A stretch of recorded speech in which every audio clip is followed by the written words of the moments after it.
Oddiy gul deb o'ylaganingiz aslida shifobaxsh o'simlik.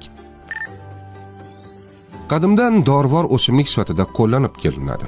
Momaqaymoq keng tarqalgan dorivor o'simlik bo'lib, ilmiy nomi Taraxacum officinae. Ushbu tur ko'p yillik o'simliklar qatoriga kiradi va odatda vegetatsiya davrida, xususan bahor oylarida faol o'sib, keng tarqalgan holda uchraydi.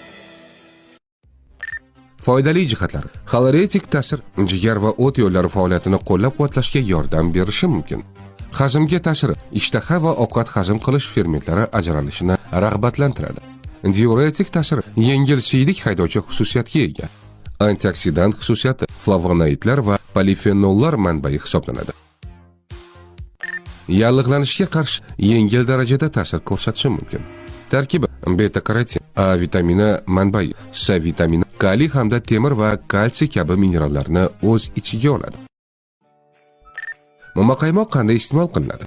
Choy, barga, gulli yoki ildizi 1 choy qoshiq miqdorda olinib, qaynoq suvda 10-15 daqiqa damlab ichiladi. Salat sifatida esa yosh barglari yuvilib, salatlarga qo'shiladi. Ildizi quritilib, qovurilib, qahva kabi damlab ichiladi. Muhim, faqat toza joydan tering. Yaxshilab yuving va kuniga 1-2 stakandan oshirmang.